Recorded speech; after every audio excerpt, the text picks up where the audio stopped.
আমাদের ত্রয়োদশ জাতীয় সংসদ নির্বাচনের আজকে আমরা আনুষ্ঠানিকভাবে তৃতীয় ধাপে পদার্পণ করছি। আমাদের বিভিন্ন রাজনৈতিক দলের এবং প্রতিদ্বন্দ্বী প্রার্থী যারা আছেন তাদের যে আনুষ্ঠানিকভাবে আমরা আজকে প্রতীক বরাদ্দের দিন ধার্য ছিল, আমরা এখন পর্যন্ত বেশ কয়েকটি আসনের প্রতীক বরাদ্দ করেছি, আরও বেশ কয়েকটি বাকি আছে। আমরা নির্ধারিত সময়ের ভিতরে ইনশাল্লাহ শেষ করতে পারব।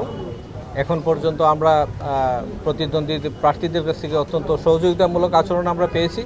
তারা আমাদের সহযোগিতা করার প্রতিশ্রুতি দিয়েছেন এবং আচরণবিধিটা যাতে তারা মেনে চলেন সেই বিষয়ে আমরা তাদের প্রতি আহ্বান রাখছি এবং তারা প্রত্যেকেই প্রতিশ্রুতি দিয়েছেন যে তারা আচরণবিধি মেনে চলবে।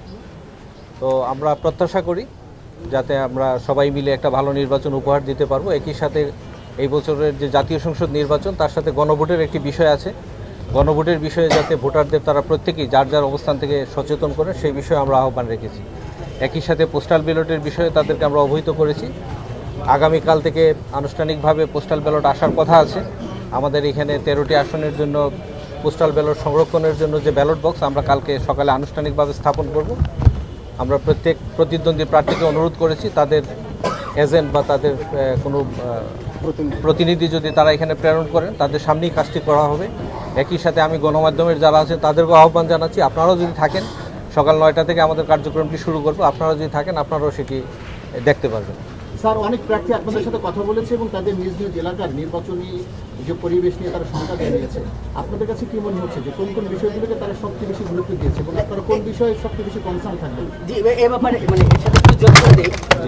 সেটি হলো যে নাসিরউদ্দিন পাটোয়ারি এবং এই যে জামাতের কিছু নেতা, বিশেষ করে নাসিরউদ্দিন পাটোয়ারি বলেছে যে আপনারা এই রিটার্নিং কর্মকর্তার কার্যালয় থেকে হ্যাঁ ভোটের পক্ষে প্রচারণা চালানোর জন্য আপনারা নাহিদ ইসলামকে শোকজ করেছেন, অথচ করাইল বস্তিতে তারেক রহমান ফ্ল্যাট দেবার প্রতিশ্রুতি দিয়েছে, যেটা আরপিওর সুস্পষ্ট আচরণবিধি লঙ্ঘন। এ ব্যাপারে আপনি পক্ষপাত করছেন, তার ব্যাপারে ব্যবস্থা নিচ্ছেন না, তার ব্যাপারে নিচ্ছেন, এটার ব্যাপারে কি বলবেন?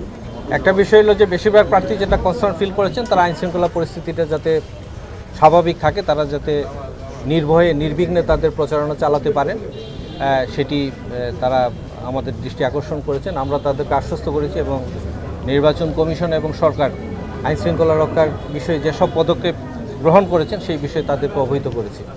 তারাও আমাদের সহযোগিতার আশ্বাস দিয়েছেন। আমরা আশা করি যে আইনশৃঙ্খলার বিষয়ে বড় ধরনের কোনো আশঙ্কা নেই। এখন পর্যন্ত আমাদের কাছে যেসব ইনফরমেশন আছে